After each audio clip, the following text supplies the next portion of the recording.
তো সবাইকে ওয়েলকাম বন্ধুরা, ইলিয়াস ক্যাফে 0.7 পক্ষ থেকে আরও একটা নতুন ভিডিও নিয়ে আপনাদের সামনে হাজির হলাম। তো আজকে আমার কাকুর জন্মদিন, সেই উপলক্ষে তাকে আমি একটা স্পেশাল বাদাম চা আমার নিজের হাতে তৈরি করে তাকে আমি একটা খাওয়ালাম। তো সবাই দেখুন বাদাম চাটা কীভাবে তৈরি করে। তো প্রথমে আমি পরিমাণ মতন বাদামটা কাপে দিয়ে দিলাম। এবার গরম পানি দিয়ে বাদামটাকে একটু ছেঁকে নেব যাতে ওটাতে আইস যেগুলো কেটে যায়। আর আমাদের চাটা কিন্তু পাশে অলরেডি ফুটছে, চাটা শুধু জাস্ট এর ভিতরে ঢেলে দেবো। দুধ দিয়ে চাটা আলাদাভাবে আমরা তৈরি করে ফেলেছি। শুধু এখন বাদামটা একটু গরম করে নিলাম যাতে চাটা ঠান্ডা না হয়ে যায়।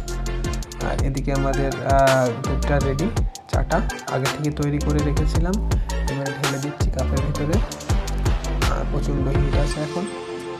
তো বাদাম চাটা তৈরি করতে আমার অনেক খরচ পড়ে, তারপরেও আমি সবাইকে সর্বনিম্ন মূল্যে বাদাম চাটা সবাইকে খাওয়ানোর চেষ্টা করি।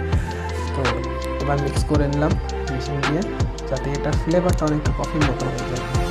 আর এই কারণে এটা দিয়ে মিক্স করা হয়।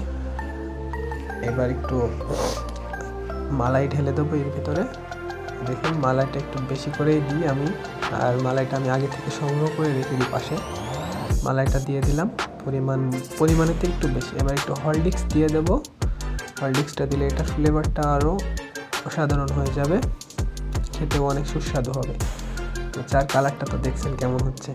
আচ্ছা, এরপরে আমি একটু ড্রাই নারকেল দিয়ে দেবো। ড্রাই নারকেল যেটাতে এটার ডেকোরেশনটা সুন্দর করবে আর এটার স্বাদটা বৃদ্ধি করবে। এরপরে একটু মাল্টা দিয়ে দিলাম চকলেট ফ্লেভার, যেটা এটারও ডেকোরেশনটা সুন্দর করবে এবং খেতে অনেক সুস্বাদু। আর দেখুন ওয়াসাম, ও দেখে আপনারও খেতে ইচ্ছে করবে। চাটা সেই হয়েছে না?